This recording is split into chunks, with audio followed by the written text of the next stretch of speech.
Hello दोस्तों, मैं देवेंद्र कुमार आपका महावीर एजुकेशनल पार्क चैनल पर स्वागत करता हूं। आज हम पढ़ेंगे सीडीपी की जो है क्लास 5 बुद्धि निर्माण एवं बहुआयामी बुद्धि। चलिए चलते हैं इसके टॉपिक पे। इसमें पहला टॉपिक है रॉबर्ट स्टर्नबर्ग का त्रितंत्र बुद्धि सिद्धांत, है ना। तो इनके जो हैं 3 सिद्धांत हैं बुद्धि के, जिसमें पहला है विश्लेषणात्मक या घटकीय बुद्धि, है ना। इसके 3 चरण होते हैं। पहला है ज्ञान अर्जन, दूसरा मेटा घटक, तीसरा है क्रियान्वयन। तो इसमें जो पहले चरण में जो ज्ञान अर्जन का मतलब है किसी समस्या का ज्ञान, मतलब किसी समस्या को पहचानना।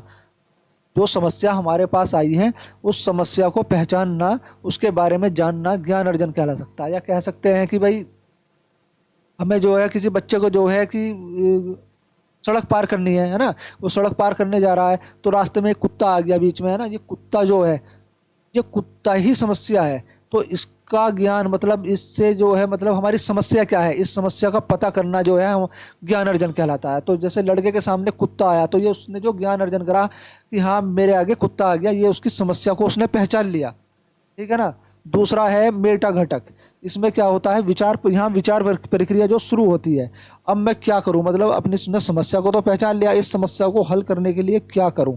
यहाँ से भाग जाऊं या रुकूं या इस पे पत्थर फेंक दूं, है ना। ये होता है मेटा घटक, जब विचार प्रक्रिया शुरू होती है। क्रियान्वयन, क्रियान्वयन में क्या होता है कि बच्चे में जो है सूझ आ जाती है। क्रियान्वयन का मतलब है सूझ आना, है ना। कि बच्चे में सूझ आ गई, यानी समझ आ गई, आइडिया आ गया, है ना। उसने जो है बच्चे में आइडिया आया कि उसने बिस्कुट, वो बैग से बिस्कुट निकाला और कुत्ते के सामने डाल दिया। तो कुत्ता बिस्कुट की तरफ दौड़ा और बच्चा सड़क पार करने की तरफ दौड़ा, है ना। तो ये होता है क्रियान्वयन, ठीक है। इस तरह से जो है मतलब विश्लेषणात्मक या घटके बुद्धि में इस तरह से समस्या को हल किया जाता है। पहले समस्या का पता लगाना, फिर उसके बारे में विचार प्रक्रिया शुरू करना, फिर उसका समस्या का समाधान करना। दूसरी बुद्धि है इनकी व्यवहारिक बुद्धि या अनुभविक बुद्धि, है ना। ये जो है पूर्ण अनुभव या ज्ञान के आधार पर समस्या का हल हो जिससे, है ना, उसको जो व्यवहारिक बुद्धि या अनुभविक बुद्धि कहते हैं। इसके 2 भाग होते हैं। एक है पहला नवीनता, दूसरा है परिचालन। तो नवीनता में क्या होता है कि भाई नवीन ज्ञान का आना। तो मतलब नवीन ज्ञान से जो है पूर्ण ज्ञान से नवीन ज्ञान आएगा। पहले पूर्व ज्ञान आएगा, उसके बाद नवीन ज्ञान आएगा। पूर्व ज्ञान से नवीन ज्ञान को जोड़कर जो नवीन ज्ञान बनेगा उसको बोलते हैं नवीनता, है ना। आगे आ जाओ परिचालन। परिचालन का मतलब होता है नवीन ज्ञान का प्रयोग करना। जो ज्ञान हमने यहाँ पाया या मिला, जो हमने उसका यहाँ पे यूज करना, है ना। नवीन ज्ञान का प्रयोग करना परिचालन कहलाता है। अब आइए से हाँ है, ये है सृजनात्मक, है ना। सृजनात्मक बुद्धि या वास्तविक बुद्धि या परिस्थितिगत बुद्धि या सांदर्भिक बुद्धि, है ना। तो यह जो होती है, ये इनके कहने का मतलब है बुद्धि जो होती है वो परिस्थिति के अनुसार होती है ना। इसके 3 भाग हैं। पहला भाग है इसमें अनुकूलन, ये जो है अनुकूलन है, प्रिंट हो रखा है। अनुकूलन, अनुकूलन का कह सकते हैं, अनुकूलन को मतलब किसी चीज को अपने अंदर समा लेना, किसी व्यवहार को बसा लेना, अनुकूलन होता है ना। किसी में ढल जाना, समायोजन कर लेना, अनुकूलन। जैसे जो है बच्चा जो है एक शराबी है प्लस वो अच्छा शिक्षक भी है, शराबी प्लस अच्छा शिक्षक, ठीक। तो ये अनुकूलन है कि शराबी तो है वो, पर एक अच्छा शिक्षक भी है। अब चयन होगा इसमें, दूसरा क्या होगा, दूसरा चरण है इसका चयन करना। अब जो बच्चा किसका चयन करेगा, अगर देखो उसमें सृजनात्मक बुद्धि या परिस्थितिगत बुद्धि या वास्तविक बुद्धि होगी तो वो किसका चयन करेगा, भाई शराबी का या अच्छे शिक्षक का। क्योंकि शराबी ही एक अच्छा शिक्षक है, या कह सकते हैं एक अच्छा शिक्षक ही शराबी है ना। तो यहाँ जो छात्र है वो किसका चयन करेगा, अगर उसमें सृजनात्मक बुद्धि होगी तो वो करेगा अच्छे गुण का, अच्छे शिक्षक का चयन, ठीक है। उसे शराबी से कोई मतलब नहीं होगा। आगे आते हैं तीसरे चरण पर आकृति निर्माण। तो बच्चा जो है वो उनकी जो है टीचर की एक आकृति बना लेगा, भले ही ये शराबी हों लेकिन ये अच्छे शिक्षक हैं। तो जो वो आकृति बनाएगा अपने मन मस्तिष्क में, वो बनाएगा उनके एक अच्छे शिक्षक होने की, ठीक है ना। मैं उम्मीद कर रहा हूँ सब समझ में आ रहा होगा आपको। अब चलते हैं अगली सिद्धांत की तरफ। अब है हमारा हार्वर्ड गार्नर का बहुबुद्धि सिद्धांत। है ना। इसमें जो है हार्वर्ड गार्डनर की ने जो बताया है कि 10 बुद्धि की जो 10 प्रकार की क्षमताएं होती हैं और वो इन्हीं से बनी होती है। और हर व्यक्ति के पास जो 10 क्षमताएं होती हैं, लेकिन वातावरण जो है इनमें से किसी एक के लिए ही अनुकूल होता है, इसलिए व्यक्ति में एक ही क्षमता यानी एक ही बुद्धि विकसित हो पाती है। ये तो सभी में होती है, सारी बुद्धि थोड़ी थोड़ी होती है, लेकिन एक ही में जो निपुण हो जिस बुद्धि में, है ना, वो एक ही क्षमता या एक ही बुद्धि में विकसित हो पाता है। अब जैसे पहली है भाषाई बुद्धि, है ना। भाषा का उपयोग करना, अपनी अपनी भाषा को कह सकते हैं कि भाषा के द्वारा ही मतलब आचार विचार प्रदान करना, है ना, बहुत अच्छे से। इस कौशल, जिसमें ये कौशल हो, भाषाई कौशल, उसमें भाषाई बुद्धि होती है। जैसे कह सकते हैं अलंकार, जो होते हैं, जो अलंकार लिखते हैं, काव्य लिखते हैं ना, जो अलंकारित या काव्य रहित वाक्यों से जो है अपने शब्दों की खूबसूरती बढ़ा दें, जो उनमें भी जो होती है वो भाषाई बुद्धि होती है। ठीक है ना। जैसे लेखक हुए, उपन्यासकार हुए, और तो और नेता, है ना। नेता में भी जो होती है ना, वो जो होती है वो भाषाई बुद्धि होती है।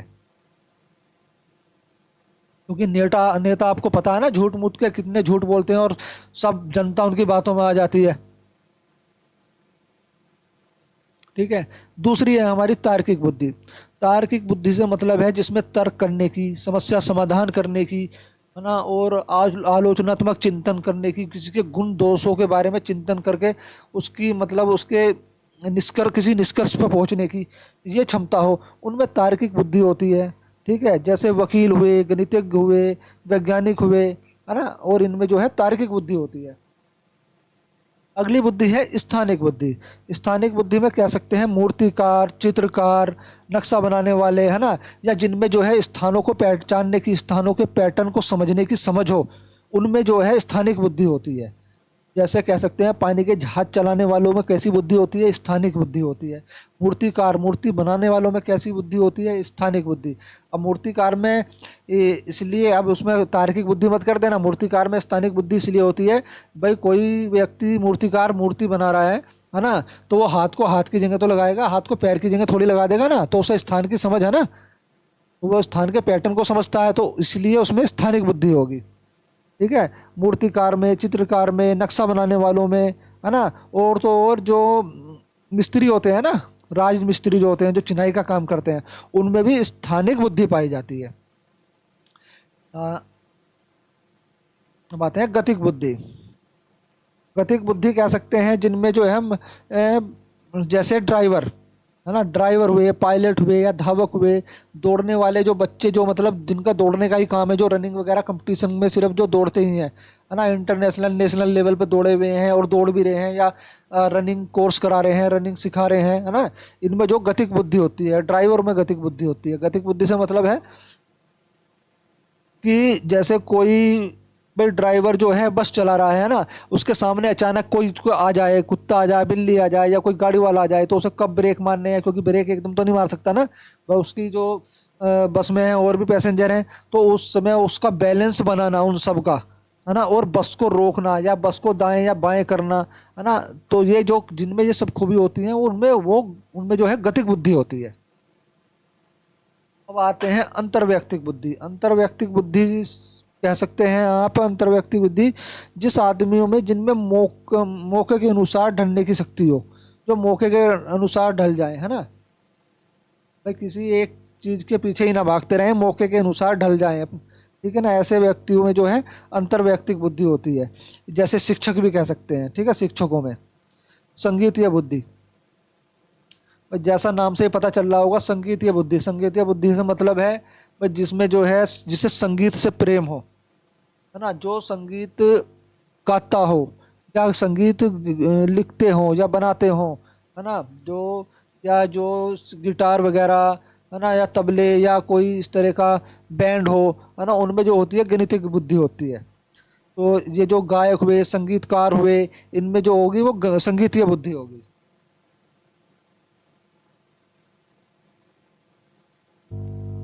अंतराव्यक्तिक बुद्धि, जिसमें जो है मतलब अपनी बातों को कन्विंस करा सकता हो जो व्यक्ति, जो व्यक्ति अपनी बातों से आपको कन्विंस करा ले, आप बार बार मना करें लेकिन फिर भी जो है वो आपसे हाँ करवा ले, उसमें जो अंतरा व्यक्तिक बुद्धि होती है। जैसे LIC एजेंट वाले है ना, ये अपने प्लान बेचने आते हैं, आप कितनी मना करो कि भाई नहीं करना, नहीं लेना, ये चले जाएंगे फिर आएंगे, दोबारा मना करोगे फिर आएंगे, है ना।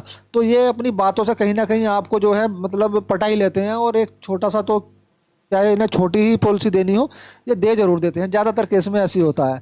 तो उनमें जो है अंतरा व्यक्तिक बुद्धि पाई जाती है, ठीक है ना। जो अपनी बातों से कन्विंस कर लें या अपनी बात मनवा लें, जैसे सेल्समैन भी दुकान पर जाएगा, सर ले लो, नहीं यार ये नहीं बिक रहा, नहीं सर ले लो, एक पैकेट ले लो, दो ले लो, या एक काम करो इतने ले लो, पैसे बाद में दे देना, ठीक है ना। तो इन लोगों में जो है वो अंतरा व्यक्तिक बुद्धि पाई जाती है। प्राकृतिक बुद्धि से मतलब जिन लोगों को प्रकृति से प्रेम हो, है ना, जिन्हें जीव जंतुओं से प्रेम हो, है ना, प्राकृतिक से प्रेम हो, ठीक है, उनमें जो प्राकृतिक बुद्धि पाई जाती है, जो या प्राकृतिक के जो पैटर्न को समझने की क्षमता रखते हो, ठीक, उनमें जो है प्राकृतिक बुद्धि पाई जाती है। ये जैसे कह सकते हैं जीव विज्ञानी में, है ना, माली में या भौतिक विज्ञानी में, इनमें जो है प्राकृतिक बुद्धि पाई जाती है। अगर आपको हमारी वीडियो पसंद आ रही हो तो प्लीज़ लाइक शेयर सब्सक्राइब जरूर करें।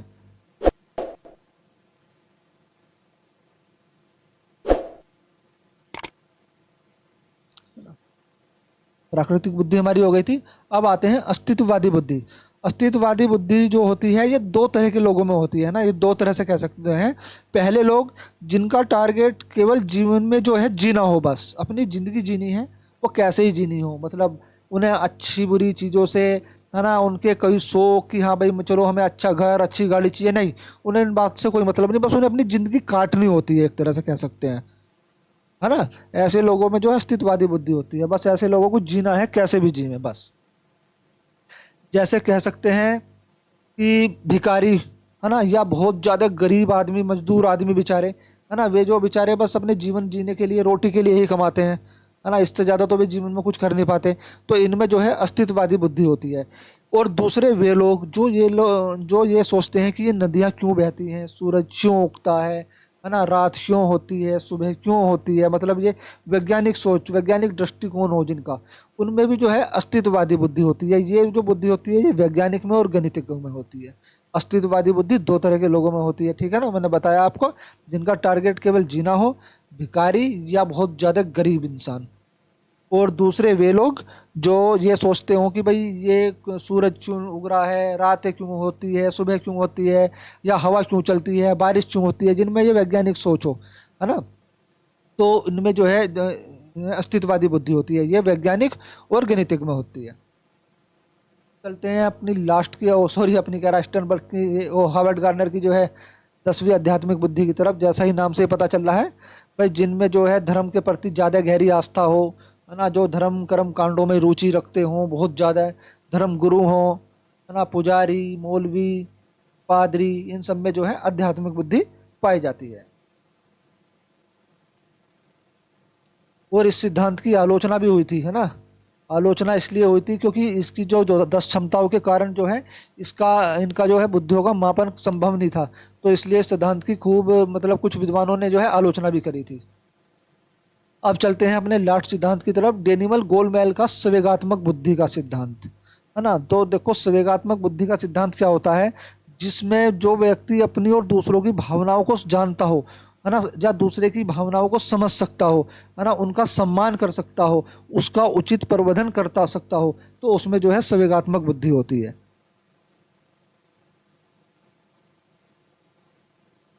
और बुद्धि स्थिति में होती है, बुद्धि स्थिति में पैदा हुए तनाव, संवेग, मिजाज या भावना का परिणाम होती है। बुद्धि हमारी क्षमताओं का समुच्चय है, ठीक है। या कह सकते हैं, देखो जैसे बताते हैं, कह रहे हैं ये बुद्धि स्थिति में होती है। देखो सही बात है, स्थिति में क्यों होती है। एक बच्चा क्लास रूम में जब उसको क्लास वर्क दिया जाता है, वो बच्चा अपना जो है सवाल गलत कर देता है या कर नहीं पाता किसी तरह से। वही क्लास वर्क जब उसे होमवर्क के लिए दिया जाता है, तो वह बच्चा जो है मतलब बिल्कुल सही कर देता है उस सवाल को, उस या जो भी होमवर्क हो उसको बिल्कुल कंप्लीट कर लेता है। तो वो क्यों कर लेता है? क्योंकि वो जो वहाँ की परिस्थिति या स्थिति जो है वो बदल गई है ना। वहाँ पे उसे डर था टीचर का, अगर यार नहीं हुआ या गलत हुआ तो टीचर मारेंगे या ये दोस्त क्या कहेंगे, है ना, या कुछ भी था उसके मन में ऐसा था। तो वो वहाँ नहीं कर पाया, लेकिन घर पे वो स्वतंत्र था, है ना। उसने अपनी इच्छा के अनुसार, अपने समय के अनुसार उस समस्या का हल करा। सॉरी। तो कहते हैं ना, बुद्धि जो होती है वो स्थिति में होती है। ठीक है ना, समझ गए ना, बुद्धि स्थिति या परिस्थिति में होती है।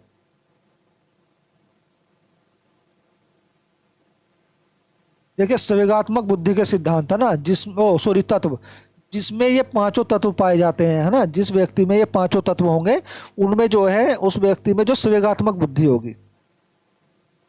तो इसका पहला तत्व है आम जागरूकता, आत्म जागरूकता या आत्म चेतना। आत्म जागरूकता या आत्म चेतना से मतलब है व्यक्ति का जागरूक होना समाज में, है ना, परिवार में, और स्वयं खुद के प्रति जागरूक होना। अच्छाई बुराई जानना, मतलब अच्छाई बुराई को समझना। ठीक है ना, आत्म जागरूकता होती है। तो जिसमें आत्म जागरूकता का गुण होगा, उसमें जो संवेगात्मक बुद्धि पाई जाती है। दूसरा है आत्म नियंत्रण, यानी सेल्फ कंट्रोल, है ना। जो व्यक्ति अपने आप को जो कंट्रोल कर सकता होगा, स्वयं कंट्रोल, मतलब कंट्रोल कहने का मतलब है अपने संवेगों पर कंट्रोल कर लेता होगा। जो व्यक्ति अपने संवेगों पर कंट्रोल कर लेता है, उसको जो है सेल्फ कंट्रोल बोलते हैं। तो संवेग मतलब जैसे भाई कि आप मान लो कहीं गाड़ी लेके जा रहे हैं और कहीं हल्की सी साइड लग गई, है ना। आपने आओ ना देखा था, वो उतरे और गाड़ी से बजाना शुरू, पता चला कि भाई दूसरे आदमी भी तकड़े थे, उन्होंने आप पे उल्टा बजा दिया, है ना। तो यहाँ जो है एक संवेग उत्पन्न हुआ क्रोध का। आप उस पर काबू नहीं कर पाए, आपने उसे मारा, उसने आपको उससे ज़्यादा मार दिया, है ना। तो ये तो गलत हो गया। तो लेकिन जो समझदारी से काम ले, पता है भाई चलो कोई साइड लगी, थोड़ी बहुत भीड़ में लगी जाती है ना, कोई ज़्यादा कुछ नहीं है ऐसा। गुस्सा तो आया पर फिर भी आपने जो है अपने आप को समझा लिया, है ना, सेल्फ कंट्रोल कर लिया, अपने क्रोध को जो है कंट्रोल में ले लिया, है ना। इसको बोलते हैं सेल्फ कंट्रोल। तो जिसमें ये सेल्फ कंट्रोल होता है तो उसमें भी जो है संवेगात्मक बुद्धि होती है। आत्म अभिप्रेरणा, अच्छा ये आत्मा नहीं है, सॉरी, आत्म अभिप्रेरणा है ना। आत्म अभिप्रेरणा मतलब जो व्यक्ति अंदर से प्रेरित हो, है ना, जो संघर्षों से कभी हार ना मानता हो, जो व्यक्ति खुद से प्रेरित हो, स्वयं प्रेरित हो, अंदर से मोटिवेशन अपने आप होता रहे कि हाँ भाई चलो मुझे ये काम करना है, बार बार हारने पे भी वो अंदर से मतलब जो है अभिप्रेरित रहे, है ना, मोटिवेशन होता रहे कि मुझे नहीं, मैं फिर भी ये काम करके रहूँगा। तो जिनमें ये क्वालिटी होती है उनमें भी संवेगात्मक बुद्धि होती है, और अंत में जो है वो व्यक्ति जो है कामयाबी हो जाता है, ध्यान रखना। ठीक है ना। तो जिसमें जो है ये आत्म अभिप्रेरणा होती है जिस व्यक्ति के अंदर, उसमें भी जो है संवेगात्मक बुद्धि होती है।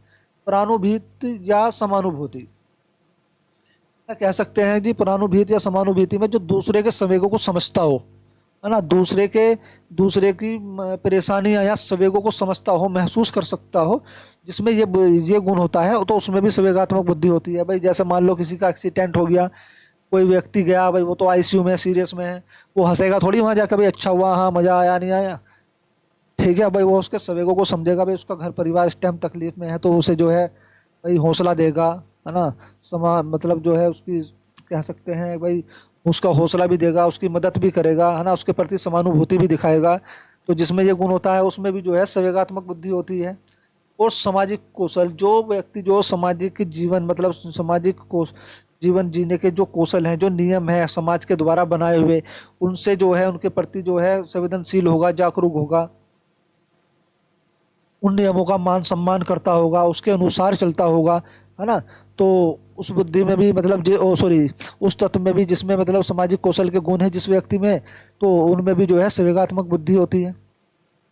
मुझे उम्मीद है आप संवेगात्मक बुद्धि को समझ गए होंगे। भाई जिसमें ये पांचों तत्व पाए जाते हों, आत्म जागरूकता या आत्म चेतना, आत्म नियंत्रण, सेल्फ कंट्रोल, आत्म अभिप्रेरित, है ना, सेल्फ मोटिवेशन, परानुभूति या समानुभूति, सामाजिक कौशल, जिसमें ये पांचों तत्व पाए जाते हैं, वो संवेगात्मक बुद्धि होती है। संवेगात्मक बुद्धि की उपयोगिता क्या है? ठीक है ना भाई, व्यक्ति जीवन में जितना सफल होगा, मतलब कितना सफल होगा, इसकी भविष्यवाणी संवेगात्मक बुद्धि के द्वारा की जा सकती है। जीवन को सुख व शांति प्रिय बनाने में सहायक होती है।